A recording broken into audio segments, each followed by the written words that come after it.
بسم اللہ الرحمن الرحیم الحمد للہ رب العالمین والعاقبۃ للمتقین والصلاۃ والسلام علی سید الانبیاء والمرسلین محمد وعلی آلہ واصحابہ ومن ہدی بہدیہ الی یوم الدین، اما بعد۔ عزیز طالبات، السلام علیکم ورحمۃ اللہ وبرکاتہ۔ صحیح مسلم کے گزشتہ درس میں المسألۃ الرابعہ جو کہ تکفیر ملحدین کے بارے میں تھا، تفصیلاً ہم نے پڑھ لیا تھا۔ آج کے درس میں المسألۃ الخامسہ یعنی مسئلہ تقدیر کے بارے میں پڑھیں گے۔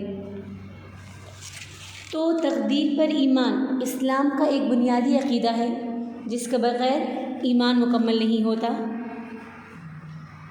تو تقدیر میں سب سے پہلے قدر اور قضا، قدر بفتح الدال اور قدر بسکون الدال، یہ باب ضرب سے مصدر ہے۔ دونوں کے لغوی معنی ہے کسی چیز کی مقدار کا احاطہ کرنا یا کسی چیز کی مقدار مقرر کرنا، اسی کو تقدیر بھی کہا جاتا ہے۔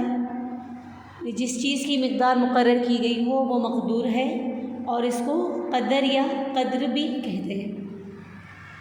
پھر ہے قضا، قضا کا ایک لغوی معنی ہے پیدا کرنا، جس طرح کہ قرآن میں ارشاد ہے فَقَضَاهُنَّ سَبْعَ سَمَاوَاتٍ کہ پھر اس کے 7 آسمان بنا دیے۔ اور قضا کا دوسرا لغوی معنی ہے حکم کرنا، فیصلہ کرنا۔ سر قرآن میں ہی ہے وَقَضَىٰ رَبُّكَ أَلَّا تَعْبُدُوا إِلَّا إِيَّاهُ کہ آپ کے رب نے حکم کیا ہے کہ اس کے سوا کسی کی عبادت نہ کرو۔ جبکہ شریعت کی اصطلاح میں قدر یا قدر اور تقدیر کا مطلب یہ ہے کہ اللہ تعالیٰ نے ہر چیز کی حدود اور صفات کو اور اس کے زمان اور مکان کو اور اس پر مرتب ہونے والے اچھے برے اثرات کو ازل ہی میں مقرر اور معین کر دیا ہے، اور اس کا علم اللہ جل شانہ کو ازل سے ہی ہے کہ وہ اشیاء اللہ تعالیٰ کے مقرر کردہ اوقات میں اسی کی مقرر کردہ صفات اور تفصیلات کے مطابق وجود میں آئے گی۔ یعنی جو کچھ ہو رہا ہے یا جو کچھ ہو چکا ہے اور آئندہ جو کچھ ہوگا، ان سب چیزوں اور واقعات کو اللہ تعالیٰ نے پہلے سے مقرر کیا ہوا ہے، اور اللہ تعالیٰ کے علم قدیم نے ان سب چیزوں کا احاطہ کیا ہوا ہے کہ وہ اسی کی مقرر کردہ تفصیلات کے مطابق وجود میں آئے گی۔ خواہ وہ اشیاء اور واقعات اچھے ہوں یا برے، چھوٹے ہو یا بڑے، ظاہر ہو یا باطن، اس کی تقدیر اور علم سے کوئی چیز بھی باہر نہیں۔ جبکہ اصطلاحی شریعت میں قضا سے مراد اس تقدیر اور علم قدیم کے مطابق اشیاء اور واقعات کو پیدا کرنا ہے۔ پھر قضا اور قدر ایک دوسرے کے معنی میں بھی مستعمل ہوتے ہیں۔ ایمان بالقدر یعنی تقدیر پر ایمان، اس کا مطلب یہ ہے کہ قدر اور تقدیر کا جو اصطلاحی معنی بیان ہو چکا اس کو ہم دل سے مان لیں۔ تو اس سلسلے میں چند آیت قرآنیہ یہ ہیں۔ پہلی آیت وَعِندَهُ مَفَاتِحُ الْغَيْبِ لَا يَعْلَمُهَا إِلَّا هُوَ وَيَعْلَمُ مَا فِي الْبَرِّ وَالْبَحْرِ وَمَا تَسْقُطُ مِنْ وَرَقَةٍ إِلَّا يَعْلَمُهَا وَلَا حَبَّةٍ فِي ظُلُمَاتِ الْأَرْضِ وَلَا رَطْبٍ وَلَا يَابِسٍ إِلَّا فِي كِتَابٍ مُبِينٍ۔ اور اللہ تعالیٰ ہی کے پاس ہیں خزانے تمام پوشیدہ چیزوں کی، اور ان پوشیدہ خزانوں کو کوئی نہیں جانتا سوائے اللہ تعالیٰ کے، اور وہ ان تمام چیزوں کو بھی جانتا ہے جو خشکی میں ہے اور جو دریا میں ہے، اور کوئی پتا نہیں گرتا مگر وہ اس کو بھی جانتا ہے، اور کوئی دانہ زمین کے تاریک حصوں میں نہیں پڑتا، اور نہ کوئی تر اور خشک چیز گرتی ہے مگر یہ سب لوح محفوظ میں لکھے ہوئے ہیں۔ دوسری آیت قد جعل اللہ لکل شیء قدرا، اللہ نے ہر چیز کا ایک اندازہ اپنے علم میں مقرر کیا ہوا ہے۔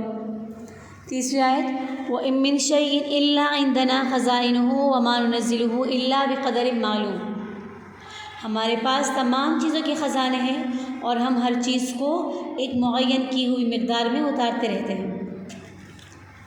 ایمان بالقضاء یعنی قضا پر ایمان، اس کا مطلب یہ کہ اس پر بھی ایمان لائے کہ کائنات میں جو کچھ پہلے ہوا ہے یا جو اب ہو رہا ہے یا جو آئندہ ہوگا، اچھا ہو یا برا، چھوٹا ہو یا بڑا، ظاہر ہو یا باطن، ان سب اشیاء اور واقعات کا خالق اللہ جل شانہ ہے۔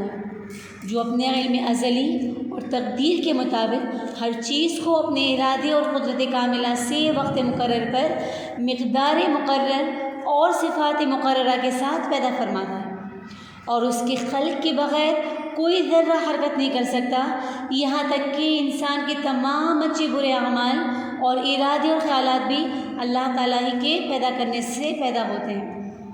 قرآن نے جگہ جگہ اس کی صراحت کی ہے، مثلاً ان کل شیء خلقناہ بقدر، کہ ہم نے ہر چیز کو اندازے سے پیدا کیا ہے۔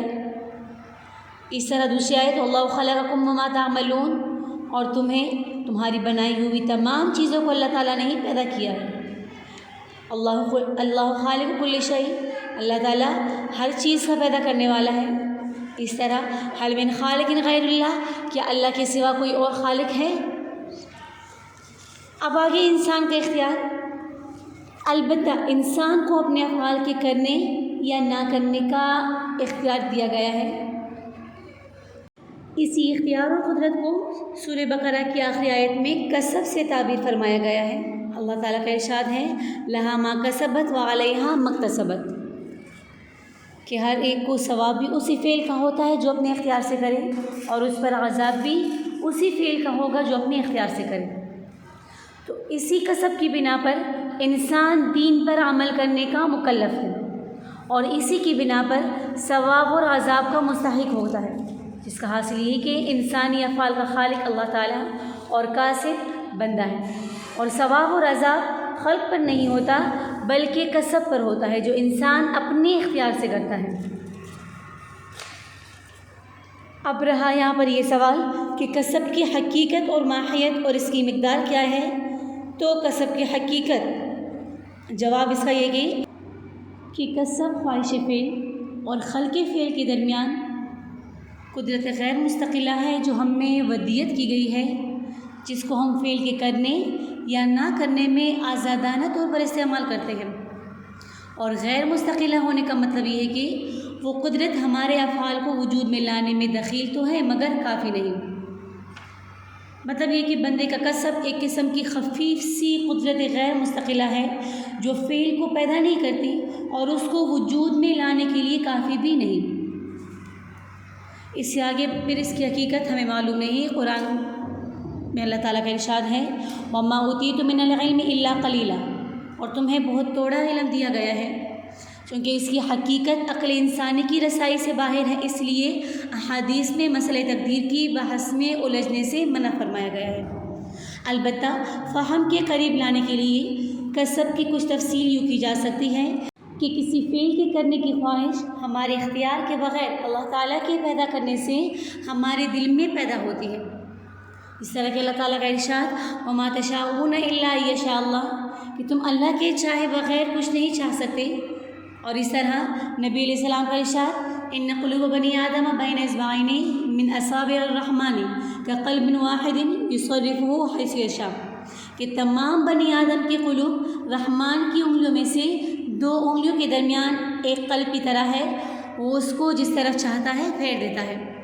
پھر اس خواہش پر عمل کرنے یا نہ کرنے پر انسان غور کرتا ہے اور دونوں پہلوؤں کے درمیان موازنہ کرنے کے بعد عمل کرنے کو ترجیح دیتا ہے، پھر ارادہ کر کے اپنے اعضاء کو اس کے لیے حرکت دیتا ہے یہاں تک کہ فعل وجود میں آ جاتا ہے۔